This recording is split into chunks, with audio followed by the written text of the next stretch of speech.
Welcome back to Street Beat. We're talking with Leonard Slatkin from the Detroit Symphony Orchestra. Leonard, what is your vision going forward for DSL? Well, as you pointed out when we started, we're in the midst of, obviously, an economic set of problems.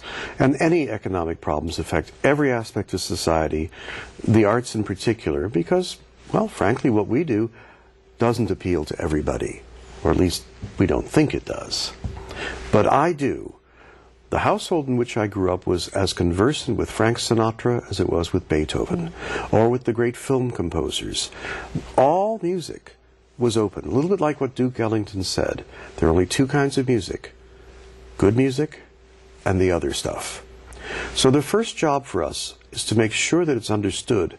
Our repertoire is very broad and intended to reach many different audiences at many different levels, in many different kinds of surroundings. That vision includes education and getting more to the public, not just by what we do down at Orchestra Hall, but what we do going out into the community. So you'll see us in malls, you'll see us in churches, you'll see us in schools. Any place that we can go to be part of the community, that makes us more viable as an entity. The second thing we need to do is give ourselves a more national and international profile. The orchestra's been without a music director for a long time. My job is to make sure we have individuality of repertoire, things that people say, ah, the Detroit Symphony does that, and they get to know us that way. You do that through touring, recording, broadcasting, any way you can to reach a broad audience. And the third thing, and maybe the most important, is to remind people that what we do is about imagination. All the other arts deal with visual aspects, but we don't. You have to use your head a little bit. You create your own pictures and your own images. So those are the things I hope to do relatively quickly. They should be really very, very helpful to this organization, wonderful organization. I'm wondering, have you or anyone in the music industry seriously studied the reasons behind this national craze apparently happening in China, where more than 40 million kids playing piano, 30 million violins, right. You know, average age of a concert goer for classical music is under 30 versus U.S. situation? I think we have to look at a couple things. I'll try to make it very brief. In this country and in Europe, audiences have always been older. They don't come when they're young because you have careers, you have family, you have all these things. The Asian markets, Japan, Korea, China, and others, understood quite a long time ago that having proper education in the arts at the earliest possible age would serve people later in their lives, whether or not they went into music. Now, with 40 million piano students, of course they're not all going to be pianists. In fact, probably, I don't know, 100 might. But everybody else will have had that in their background. And they know what the arts mean. I like to call it a window on the soul. And part of this is also about an integration into the Western cultural marketplace.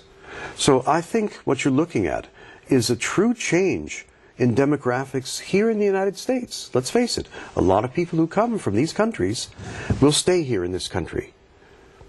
And they will have already had the knowledge of what the arts are, and they will continue to make that part of their lives. I think it's really admirable. It's not happening just in Asian countries. It's happening in Spain, it's happening in Venezuela, many places that if in the past you didn't think so. And the interesting part, the really interesting part, is almost all these places had a history of repressive governments. And still, with all that, they understood why the arts were important. That's very fascinating.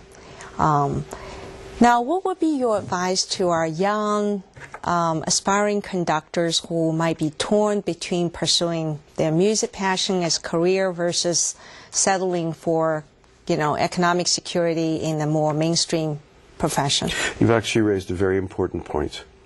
In the past, the music profession was a very long-lived one for the young performer. You did not think about having a career when you were in your 20s. You used that all to build so that you would be still active in front of the public when you were 60.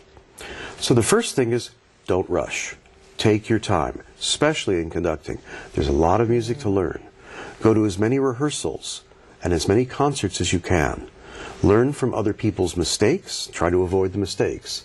When you see something or hear something good, don't try to copy it, but understand why that was good. Mainly it's about listening and just getting experience. If you have the chance, form little ensembles. Go out, play. As much communication as you can with your friends who are in music. Form partnerships. It's all about repetition and all about making music as often as possible. Thank you very much, Leonard, for joining us. Really appreciate it. If you would like to send me an email, please go to the Street Beat page on the website. Until next time, I'm Wei Shen. Thank you. Oh, great stuff there, Wei. How am I doing? You think I have a new career in conducting? I better just stick to the old one. Street Beat will be back in just a few minutes.